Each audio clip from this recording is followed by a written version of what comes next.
Muy bien, vamos a dar inicio. Abren sus Biblias en el primer libro de Reyes, capítulo 18, versículo 36. Vamos a leer algunos cuantos versículos. Vamos a continuar con el tema que vimos la semana pasada, en el cual me pareció interesante continuar con este tema, porque le comentaba al pastor Jonathan que trae varias aplicaciones cristianas, varias aplicaciones que es necesario retenerlas para poder adquirirlas y poder aplicarlas a nuestras vidas. Amén. Antes de leer el estudio, el versículo que estamos analizando, quiero dar inicio con el Salmo 24 en la Nueva Traducción Viviente, porque en principio de cuenta tenemos que reconocer que todo viene de Dios, que Él es nuestro hacedor, que toda la tierra, dice el versículo 1, Salmo 24, en la nueva tradición viviente, dice, la tierra es del Señor y todo lo que en ella hay. Punto, ¿verdad? Dios es el único que merece toda la gloria, toda la honra. Dios es el único que merece toda la alabanza, toda la exaltación. Dios es el único que merece nuestra alabanza y Dios es el único que merece nuestra fidelidad y Dios es el único que merece nuestra obediencia. El mundo y todos los habitantes, dice, le pertenecen. Me gustó esta versión, dice, el mundo y todos los habitantes le pertenecen. Pues Él echó los cimientos sobre los mares y estableció las profundidades de los océanos. ¿Sí? Y viene la pregunta de todos los tiempos, ¿verdad? Esta pregunta de veras que me hace reflexionar y recapacitar sobre nuestra conducta, sobre nuestro accionar con Dios, con los hermanos, con la iglesia, con los demás y con eh, nuestra propia vida espiritual, ¿no? Y obviamente me recuerda también el Salmo 139 que dice, examíname, oh Dios, examíname y conoce mi corazón, conoce si verdaderamente hay lo que hay en él. ¿Quién subirá al monte del Señor? Son dos preguntas. ¿Quién subirá?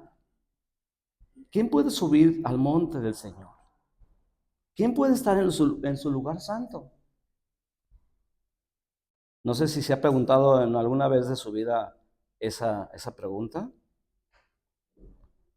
Y el salmista, obviamente este salmo es del rey David, mis salmos preferidos del rey David, porque dice la palabra de Dios que era un hombre conforme a su corazón.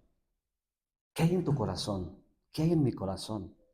¿Qué hay en el corazón de la gente allá afuera? A veces hay mucho murmullo, hay mucho ruido y no alcanzamos a distinguir lo que hay en nuestro corazón, lo que verdaderamente las intenciones hay allá adentro. Por eso también decía el sabio Salomón, sobre toda cosa guardada, guarda tu corazón. Dice, solo el de manos limpias y de corazón puro. Ahí está. Tenemos que pedirle a Dios que trabaje en cada uno de nosotros, cada día. Cada día es una oportunidad, cada día es una oportunidad y es un privilegio de permitir que Dios trabaje en cada uno de nosotros, ¿sí? De permitir, porque Dios es un caballero. Dios nos va a respetar siempre. Eso debemos siempre tener en cuenta. Solo los de manos limpias y corazón puro. Dice que no rinden culto a ídolos y nunca dicen ¿qué? Mentiras. ¿Habrá mentiras en los cristianos? Pregunto. ¿Habrá mentiras en los cristianos? Pues sí, ¿verdad? Tristemente. Ellos recibirán bendición del Señor y tendrán, una relación correcta con Dios el Salvador. ¿Se acuerdan una cosa muy importante que yo enfaticé la semana pasada? Que la clave del el profeta Elías, la clave que él tenía era que tenía una relación íntima con Dios. Esa fue, yo creo que la clave del éxito, porque toda la semana, todo el mes he estado analizando todo el capítulo 18 del primer libro de Reyes, todo el capítulo del primer libro de Reyes, y hay mucha sustancia, hay muchas aplicaciones, repito, hay muchas aplicaciones cristianas, amén. Entonces dice, el versículo 5, ellos recibirán bendición del Señor y tendrán una relación, fíjate bien, una relación correcta con Dios, su Salvador. Quiere decir que no todas nuestras relaciones son correctas, porque aquí la palabra de Dios está especificando que aparentemente nosotros podemos decir que tenemos una relación correcta con Dios, porque ya vimos que hay mentiras también en los cristianos, que no debería haber mentiras. Amén. Señor, es que es una mentira blanca, una mentira piadosa, ¿verdad? Ya la adornamos ahí para tratar de justificarnos. Pero me encanta lo que dice el versículo 7. Ábranse portones antiguos, ábranse puertas antiguas y dejen que entre el Rey de Gloria. Amén. ¿Quién es el Rey de Gloria? El Señor fuerte, poderoso, el Señor invencible en batalla. Ábranse portones antiguos, ábranse puertas antiguas y dejen que entre el Rey de Gloria. ¿Quién es el Rey de Gloria? El Señor de los ejércitos es el Rey de la Gloria. Quise leer primeramente el versículo porque para hacer notar a cada uno de nosotros que siempre va a haber barreras en nuestro corazón que están impidiendo que el Rey de Gloria se manifieste en nuestras vidas, que están impidiendo que el Rey de Gloria se glorifique en nosotros. Entonces, vamos a continuar con el pasaje que estamos viendo. El primer libro de Reyes, capítulo 18. Y estamos en el versículo 36. Dice, cuando llegó la hora de ofrecerse el holocausto, se acercó el profeta Elías y dijo, Jehová, Dios de Abraham, de Isaac, de Israel. Fíjese bien las palabras que utiliza el profeta Elías. Sea hoy manifiesto que tú eres el Rey de Israel y que yo soy tu siervo. Ahí está la clave, ¿no? Sea manifiesto que tú eres el Dios de Israel. Elías, el profeta, hermano, conocía perfectamente al Dios de Israel. De tal manera que él se dio a la tarea de buscar solamente a Dios, a pesar de que en ese pueblo, en ese tiempo el pueblo de Israel estaba en decadencia espiritual. Y el contexto de este primer libro de Reyes, capítulo 18, el contexto nos lleva al libro de Jueces. El libro de Jueces, que el versículo clave que predomina en el libro de los jueces, ya ve que cuando se murieron los patriarcas y fueron levantándose jueces, y hubo diversidad de opiniones en los jueces, pero en ese tiempo, en el tiempo del libro de los jueces, vino una decadencia espiritual muy fuerte en el pueblo de Israel, de tal manera que se alejaron totalmente de Dios, y el resultado que vemos ahí en el capítulo 18, que todo el pueblo de Israel estaba metido en la idolatría.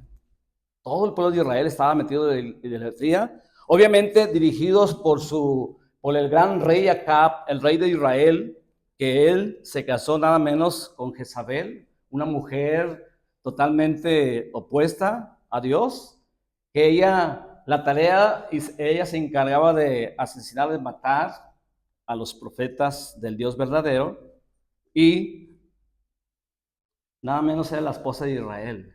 ¿Cuántos pueden pensar que una esposa influye mucho en el esposo?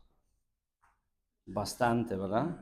Porque dice la palabra en el libro de Proverbios que la mujer es corona del marido.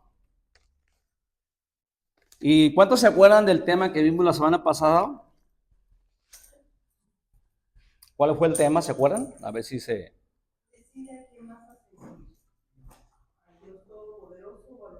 Fíjate bien el tema que les y puse la semana pasada, decide bien a quién vas a seguir. Si al Dios Todopoderoso o al opositor. Sabemos que siempre hay un opositor que se está oponiendo siempre a todo lo que es de Dios. Y hoy quiero compartir un tema, voy a decir de dos formas, según como queramos aplicarlo. Primero, una pregunta y luego una afirmación. ¿Pasión por Dios? Ese es el tema, pero en forma de pregunta, ¿pasión por Dios? Y la afirmación es pasión por Dios. Y tú decides qué quieres tener, como una interrogativa. Yo tengo pasión, o sea, es decir, tú puedes preguntarte a ti mismo, ¿tengo pasión por Dios? ¿Verdaderamente estoy aceptando el reto? ¿Estoy aceptando el compromiso que conlleva a vivir una vida dedicada, consagrada a Dios? ¿Pasión por Dios o pasión por Dios? ¿Sí me expliqué con el tema? Ese es el tema que yo quiero compartir. Y aquí escribí algo que se me hizo interesante. Dice, la caravana real se desplaza lentamente por el camino. Adelante van los soldados a caballo, con sus penachos coloridos y sus largas y afiladas lanzas. Detrás de ellos vienen los soldados de la guardia personal del rey. Son fuertes, recios y con aspecto de determinación. Custodian la carroza real, llevada por los caballos blancos. En la retaguardia y los lados del carruaje sigue otro grupo a caballería. Detente, dice una voz dentro del carruaje real. La orden es impartida por Acab, el rey de Israel. ¡Alto!, grita el capitán que cabalga al lado del carro. La voz de mando corre de un extremo a otro extremo. La caravana se detiene junto al camino. Hay un hombre vestido con ropas de profeta. Su atavío es muy sencillo. Es un hombre de edad avanzada, alto y delgado. Sus ojos muestran intrepidez. Desde el carruaje se asoma el rostro de Acab, el famosísimo rey de Israel. También es un hombre de edad madura. En sus labios hay una sonrisa burlona, pero en sus ojos se mueven agitadamente, como si tratara de evitar la mirada del profeta. Su vestimenta denota su posición y sus riquezas. Y aquí viene la pregunta que le hace el rey al profeta Elías. ¿Eres tú el que está trastornando a Israel? Fíjate, la pregunta desafiante, la pregunta en cierta manera que estaba tratando de culpar al profeta Elías. Esto, la verdad, se me hace fuerte. ¿Cómo lo confronta? Primeramente, el rey Acab le dice, ¿eres tú el que está trastornando a Israel? Pregunta el rey en su reino. Y en su reino, pues cuando una persona se enfrenta a un rey en su reino, eso se castiga severamente. Yo, por otro lado, yo hubiera contestado tartamudeando, no, señor rey, no soy yo. Yo soy una persona tranquila que no le hace mal a nadie y que se ocupa más de sus negocios. Quizás usted me está confundiendo. Normalmente eso podríamos nosotros preguntar, ¿no? No, señor, ¿cómo crees? No. Cuando nosotros evitamos tener conflictos con los jefes de altos mandatarios, con los presidentes, imagínate que Dios nos dirija y nos lleve a hablar a los reyes, a los presidentes, a los gobernadores. Fíjate la posición que tenía el profeta Elías. Dice, pero el varón de Dios invierte la acusación y le dije al rey sin ningún temor. Yo no he trastornado la casa de Israel, sino tú y tu casa paterna, al haber abandonado los mandamientos del Señor y haber seguido a los Baales. Fíjate bien la posición que tiene el rey de Israel. El rey de Israel tenía la posición de guiar al pueblo a Dios, de encaminarlo. Por eso, como dice la palabra en el libro de Oseas, que tal es el sacerdote, tal es el pueblo. Es decir, el sacerdote, como dije a la iglesia, al grupo, es el pueblo también. Tal es el sacerdote, tal es el pueblo. Dice, pero el varón de Dios invierte la acusación y le dirige al rey sin ningún temor. Fíjese bien, cuando hay una relación íntima, continua, y ya aprendimos 4 cosas importantes. Tenemos que ser específicos. ¿Se acuerdan en la oración de los jueves? Número 1, tenemos que ser específicos. Número 2, tenemos que tener insistencia. Nuestra oración tiene que ser continua, nuestra oración tiene que ser una oración con intensidad. Por eso me atreví a llamar este tema pasión con Dios. ¿Verdaderamente yo estoy apasionado por Dios o no lo estoy apasionado? Verdaderamente me apasiona estar en la adoración, estar en la alabanza, estar en plenitud, estar en los caminos de Dios. Verdaderamente me impresiona o me motivo a andar en las misiones, andar evangelizando, ir a los hospitales. Verdaderamente propongo un tiempo para ir a predicar la palabra de Dios a las cárceles, a los hospitales. Esa es una pregunta muy confrontadora. Entonces la oración tiene que ser con insistencia. Como esa viuda, ahí en esta enseñanza, tomé el pasaje de Lucas 18, donde la viuda va con el juez y le pide que haga justicia. Y tanto insiste que convence al juez injusto. Dice que este juez no tenía temor de Dios ni tenía respeto de los hombres. Sin embargo, dice la palabra de Dios que fue y le hizo justicia. Dice, ¿cómo no? Dios escuchará las oraciones de los que claman con insistencia. Y la número 3, ¿cuál era? ¿Se acuerdan? Tener interés. Ahora, para tener una pasión desbordante de nuestra vida por Dios, ¿verdaderamente nos interesamos? ¿Tenemos interés? Apartamos un tiempo para orar, apartamos un tiempo para leer la palabra de Dios, apartamos un tiempo para hacer una obra altruista, una obra social, apartamos algo de nuestros recursos también para ayudar a la gente.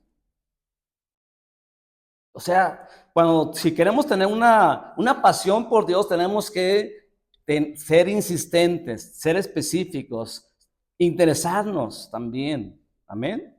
¿Y el número 4 cuál era? También para tener pasión con Dios tenemos que involucrarnos. Amén. De estar en los caminos de Dios. Pero dice aquí que el varón de Dios invirtió en la acusación. Fíjate, cuando nosotros tenemos una relación íntima con Dios, el enemigo no nos puede culpar, ¿verdad? ¿Cuántas acusaciones vienen de parte del enemigo? ¿Cuántas acusaciones? Acuérdense que dice la palabra que el ladrón, ¿verdad? Está siempre buscando a quién devorar. El opositor siempre va a estar trabajando.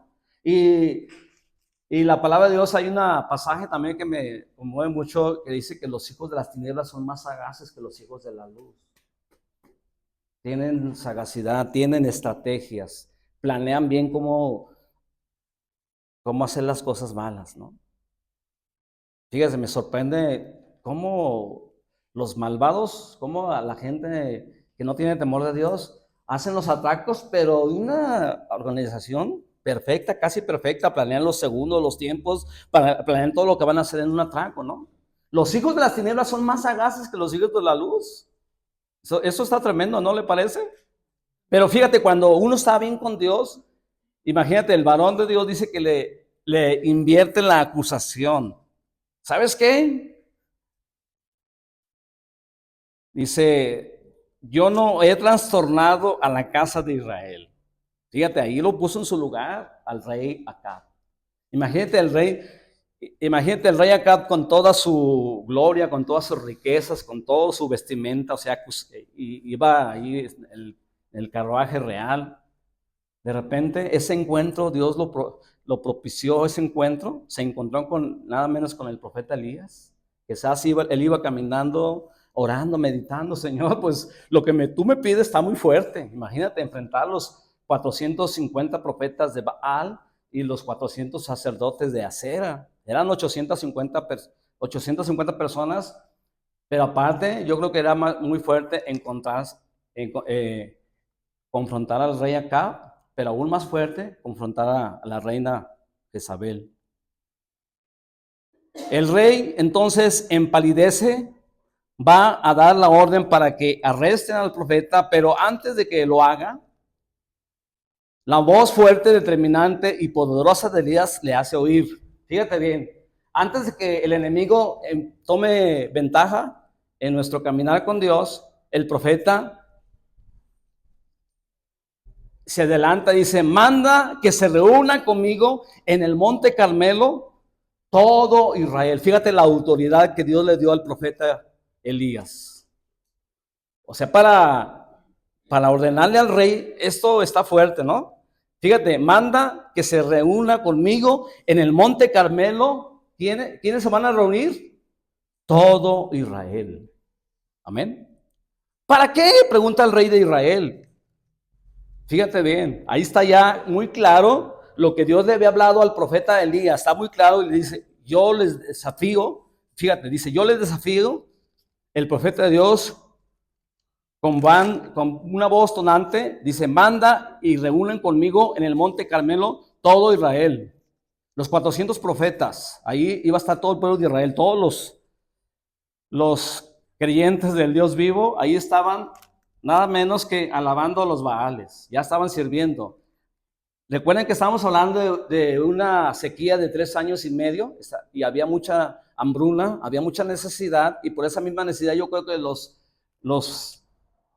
cristianos, los creyentes de Israel en ese tiempo fueron patrocinados por la reina Jezabel.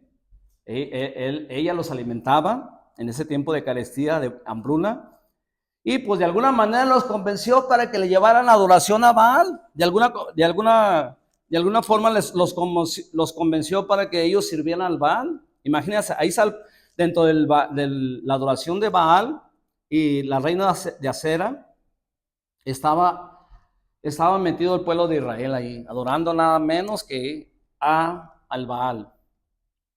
El rey mira alrededor y ahí están los soldados escuchando con atención. Fíjate, el rey mira con atención y ahí están los soldados escuchando con mucha atención, como también la iglesia Casa de Oración David tiene mucha atención en escuchar la palabra. Amén.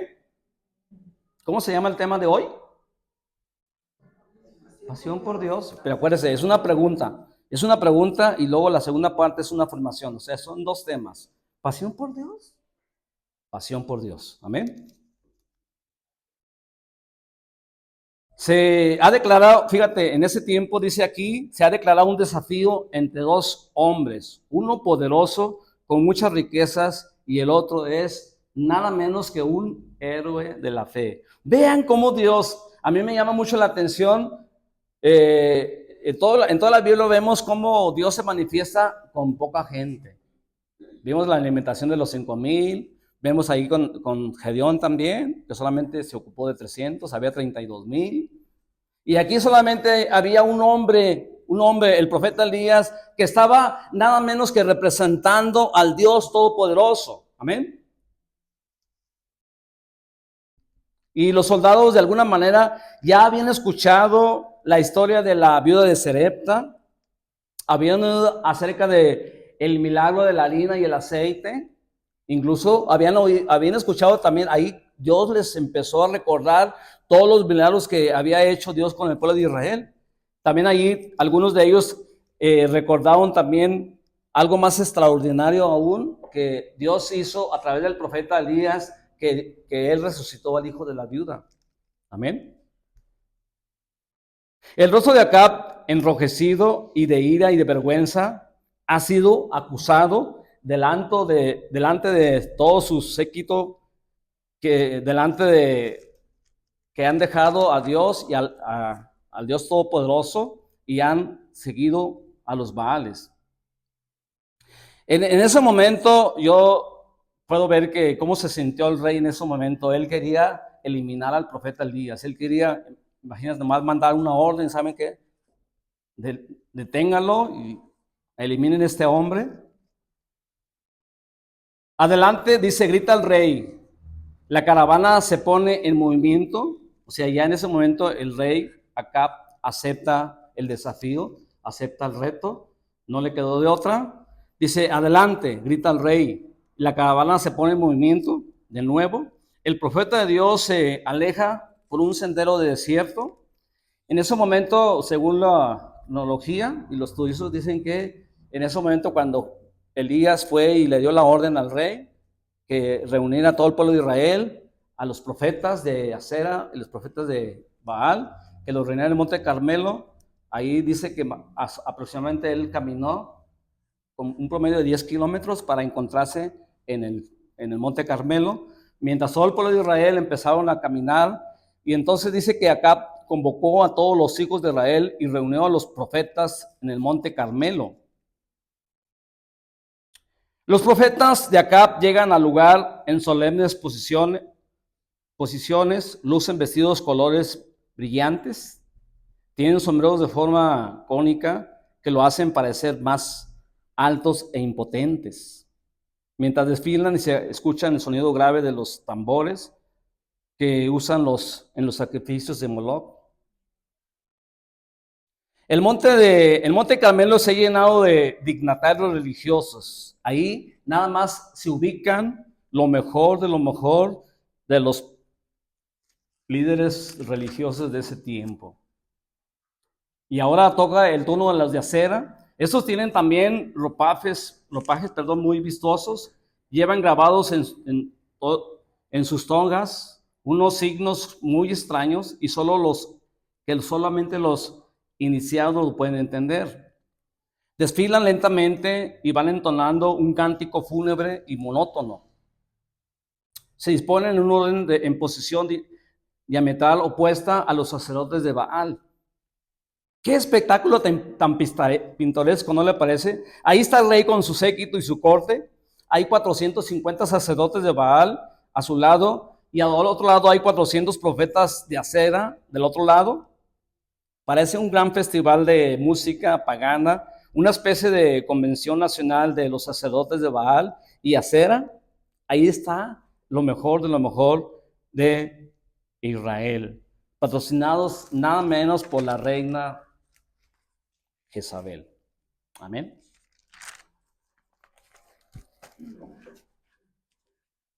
Dios, hermano, Dios está preparando en este momento oportuno para que nosotros seamos guiados por el poder del Espíritu Santo, y ha determinado un momento muy interesante, muy importante para la iglesia de Dios, para entrar a una nueva temporada, una temporada de lluvia, una temporada de bendición, donde Dios quiere traer una apertura espiritual en nuestras vidas de una manera sobrenatural, para que nosotros podamos aplicar esa pasión que tenemos por Dios en nosotros. Amén. Y fíjese, voy a leer la versión, otras versiones para poder entender un poquito lo que Dios nos está hablando en este tiempo. La nueva versión internacional dice: la hora del sacrificio vespertino y el profeta Elías dio un paso adelante. Así, Señor Dios de Abraham, de Isaac, de Israel, que todos sepan hoy que tú eres el Dios de Israel y que yo soy tu siervo. Y fíjate bien, dice, y que he hecho todo esto en obediencia a tu palabra. Respóndeme, Señor, respóndeme, para que esta gente reconozca que tú, Señor, eres el Dios y que estás haciendo que su corazón se vuelva a ti. Y en este momento cayó fuego del cielo, quemó el holocausto, la leña, las piedras y el suelo, hasta lamió el agua y la zanja. Quiero compartir con ustedes 6 aplicaciones cristianas, 6 aplicaciones que nos van a ayudar a retomar el rumbo. Fíjate bien, 6 aplicaciones que nos van a ayudar a retomar el rumbo. ¿Cuántos saben que muchas veces nos hemos alejado de Dios? Ese es un llamado al pueblo de Israel para que regresara su corazón a Dios. Fíjate cómo Dios preparó todas las cosas. Por ejemplo, el dios Baal, a lo que el pueblo de Israel también estaban adorando, era el dios del clima, el dios que hacía llover. Y ahí Dios les muestra que sus dioses no podían ser capaces de llover, porque primeramente les mandó una prueba al pueblo de Israel, que se detuviera la lluvia 3 años y medio. Fíjate bien, cuando se detiene la lluvia, ¿qué pasa? Hay dos tipos de lluvia que hay que analizar: lluvia espiritual y lluvia natural. Pero cuando se detiene la lluvia, ¿qué es lo que pasa a la tierra? ¿Afecta a la tierra, sí o no? Fíjate, la tierra también necesita el agua. El agua, hermano, representa la palabra de Dios. Y cuando nosotros carecemos de la palabra de Dios, hermano, estamos secándonos.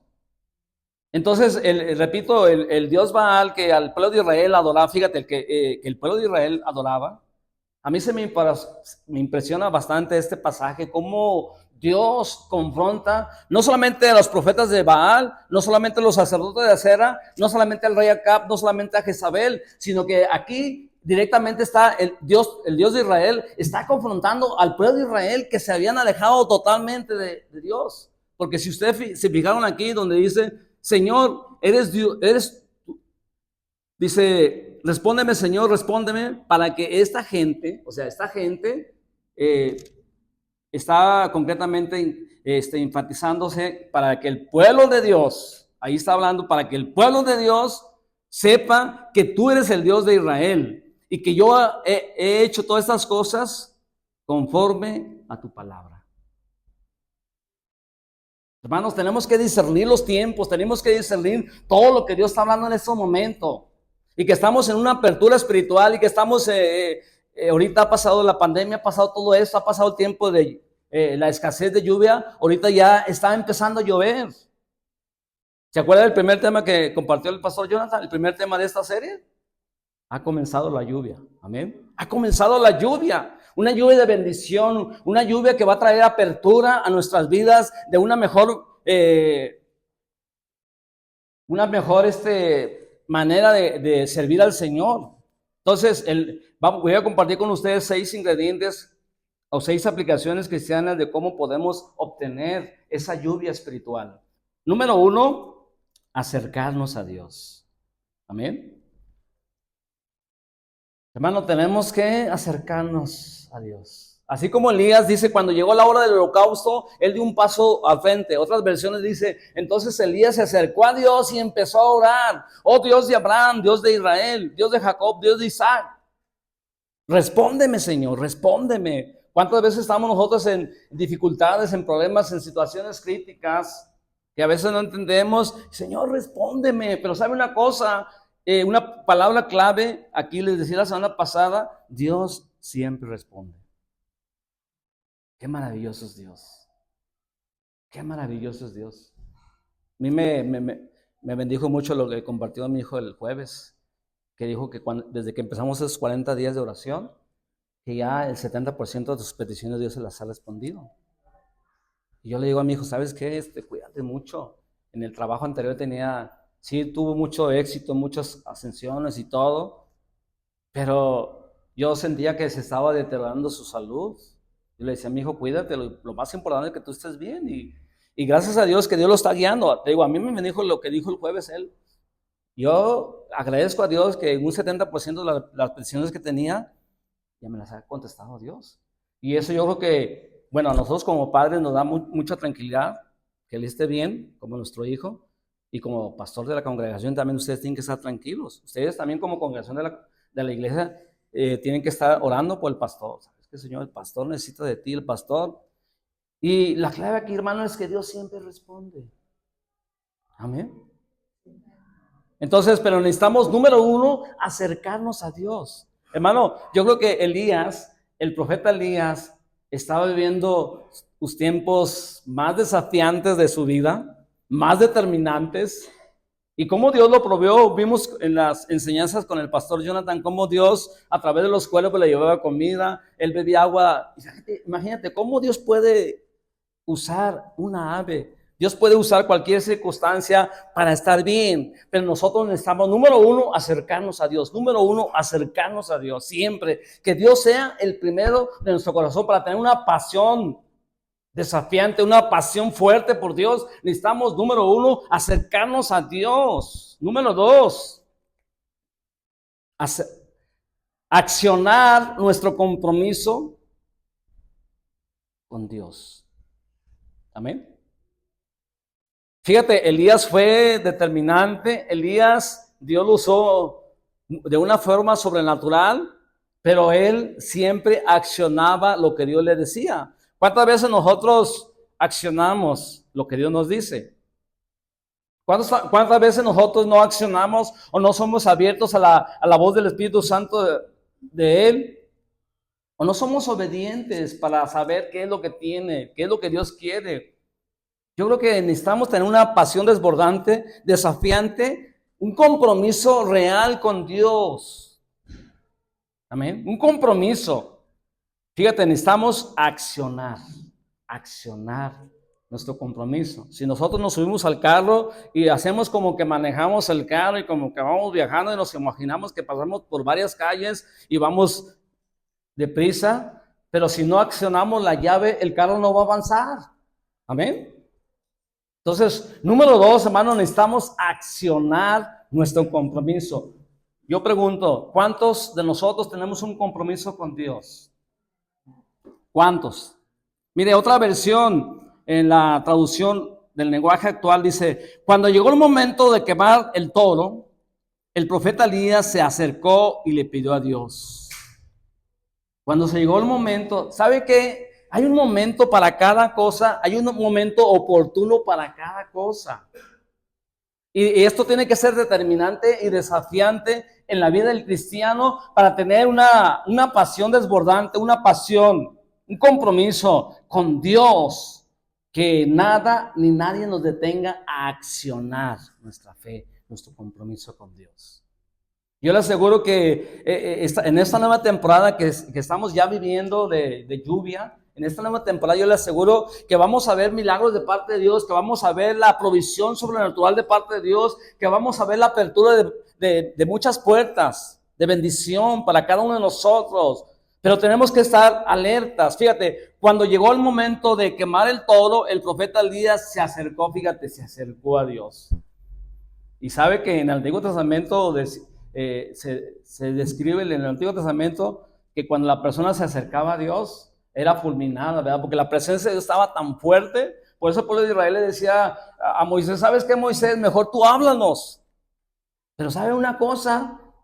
Eso es evadir nuestro compromiso con Dios. Por eso el pueblo le decía, ¿sabes qué, Señor? Nosotros no nos queremos acercar a Dios porque tenían temor, porque su conciencia les acusaba, porque ellos no estaban bien con Dios, porque no tenían una pasión desbordante y determinante para accionar ese compromiso que Dios quiere de cada uno de nosotros.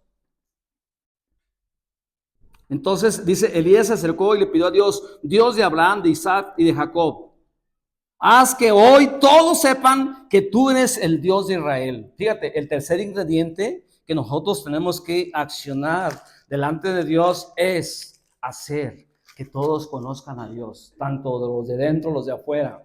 Amén. Haz que todos sepan que tú eres el Dios de Israel. Fíjate, haz que todos sepan. El pueblo de Israel se ve distanciado ya de Dios, se ve alejado de Dios, le ve dado la espalda a Dios. Estaban viviendo una apostasía muy fuerte el pueblo de Israel. Estaban alejados totalmente.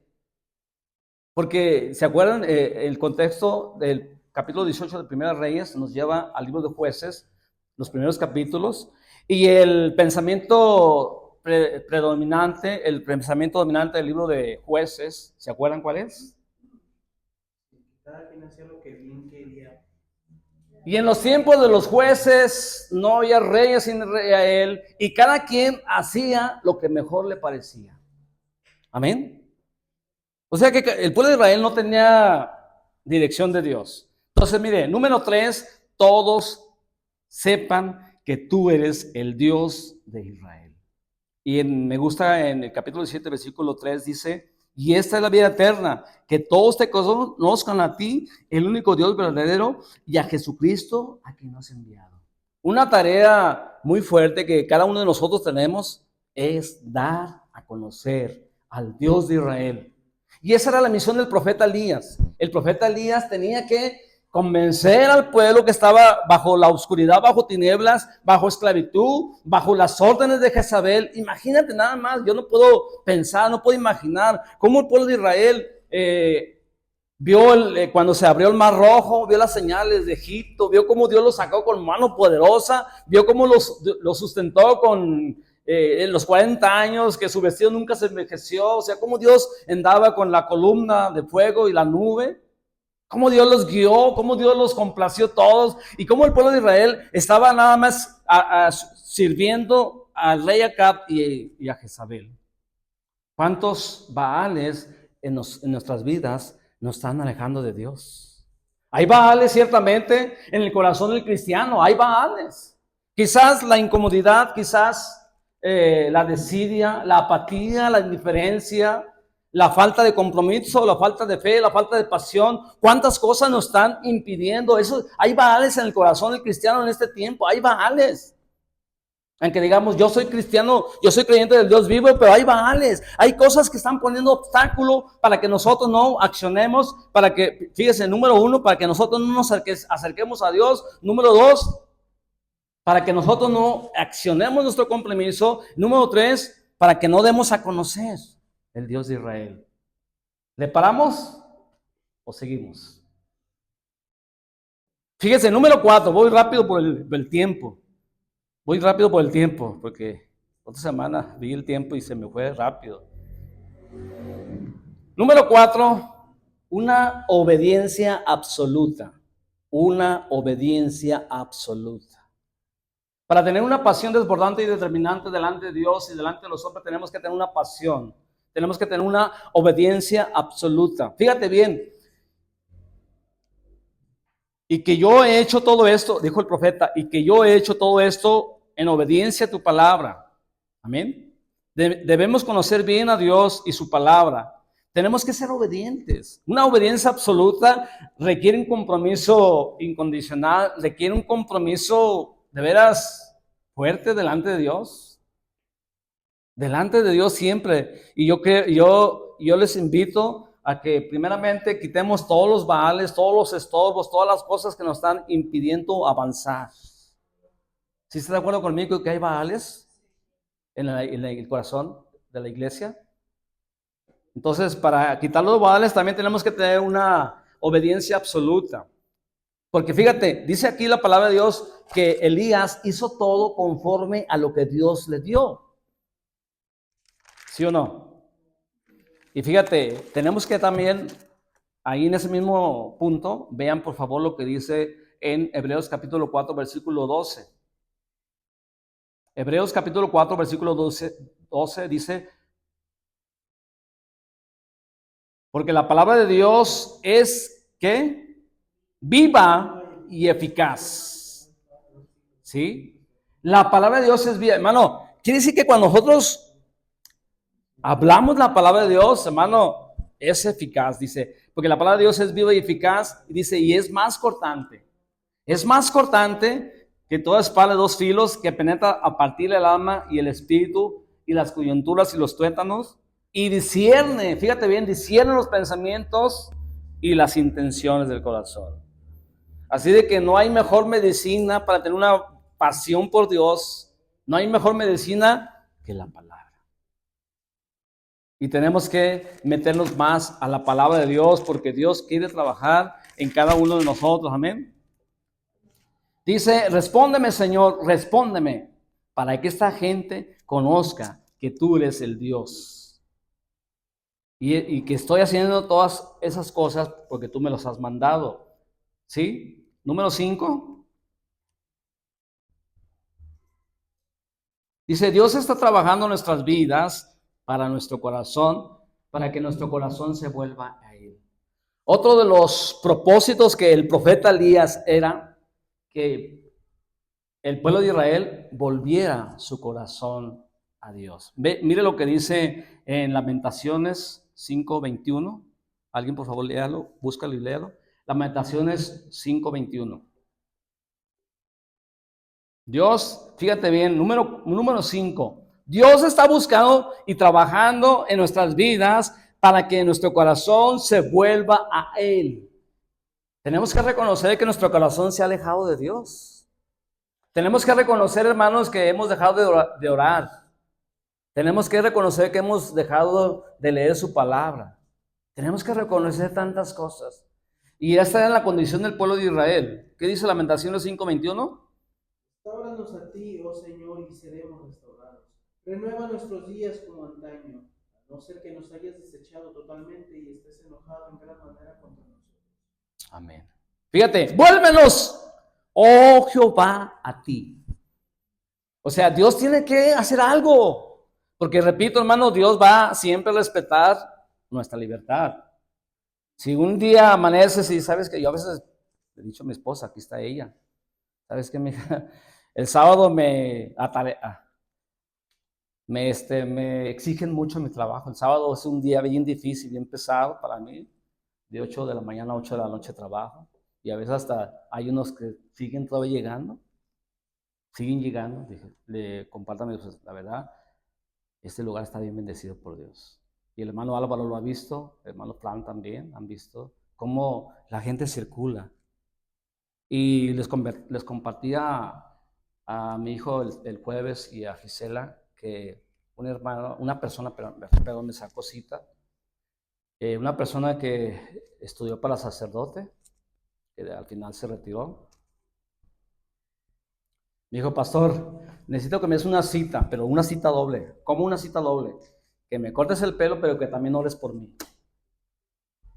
Y yo lo veía un hombre muy, muy fuerte, un hombre, es un emprendedor, tiene un negocio y le ha ido muy bien el negocio. Pero ese día lo veía muy apachurrado. Le comentaba, yo creo que está pasando una depresión muy fuerte. Pero me llamó mucho la atención porque me decía, ¿sabes qué? Una cita doble. Que me cortes el pelo y que ores por mí. Cuando ya le empecé a cortar cuando yo le empecé a cortar el pelo, el Señor me dijo, es tiempo de orar. Entonces le dije, Alexa, ponte música instrumental cristiana. El lugar se llenó de la presencia de Dios. Ahí estaba gente esperando y ahí delante de la gente dije, Rafita, es el tiempo, voy a orar por ti. Cierra tus ojos y vamos a orar, vamos a orar, vamos a orar. Empecé a orar por él ahí, en la barbería. Empecé a orar por él y empezó a llorar. Se empezó a condoler y Dios empezó a quebrantarlo ahí en ese momento. Empezó a llorar y empezó a alabar a Dios, me sorprendió. Ya después de que terminamos de orar, empezó a alabar a Dios. Fíjese cómo Dios hace que nos volvamos a Él. Porque aquí, hermano, este punto, el número 5, Dios está trabajando en nuestras vidas para que nuestro corazón se vuelva a Él. Y es lo que menciona la palabra de Dios en el libro de Lamentaciones, vuélvenos, oh Jehová, a ti. Fíjate, ¿cómo dice el profeta? Y eso lo mismo lo escribió el profeta, ¿verdad? Dice, vuélvenos a ti, oh Jehová, si Dios da la orden y nos volveremos. Otra cosa, Señor, por favor, renueva nuestros días como al principio. Vuélvenos a nuestro primer amor. Para tener una pasión por Dios, tenemos que pedirle al Señor que nos vuelva a Él. Finalmente, con eso termino. La número 6. Amén. Entonces, compartimos 6 ingredientes para aplicarnos, para tener una pasión desbordante y determinante delante de Dios. Dice que, fíjese, número 6, Elías, cuando ya se llegó la hora de arreglar de ofrecer el holocausto, dice, Elías arregló el altar que estaba arruinado. Yo me imagino, ahí estaban 2 altares, el altar de los Baales, que estaba muy bonito, yo me imagino, imagínate, eso lo usaban mucho ahí, y ahí estaba el altar de los profetas de Baal, bien adornado, bien grande, yo creo que imponente, ¿no? ¿Se imaginan cómo estaba bien bonito ahí? Sin embargo, el altar del pueblo de Dios estaba arruinado. Dice que entonces Elías arregló, empezó a colocar las piedras, perdón. ¿Se acuerdan que en los altares dice que se ponían 12 piedras que representaban las 12 tribus de Israel? Entonces arregló el altar de Dios que estaba arruinado. Finalmente, hermanos, tenemos que arreglar nuestro altar. Tenemos que arreglar nuestro altar. Está arruinado. Amén. Tenemos que restaurar ese altar y tenemos que orar para que Dios quite todo lo que está impidiendo que nosotros le alabemos, le sirvamos, le obedezcamos. Amén. Padre Dios, oramos. Padre Dios, te damos gracias, Señor, en el nombre de Jesucristo. Gracias, Señor, por tu palabra, que una vez más cumple el objetivo con el cual fue escrita aquí en este determinante pasaje del profeta Elías. ¿Cómo culminaste tú aquí en este momento? Después de que respondiste con fuego,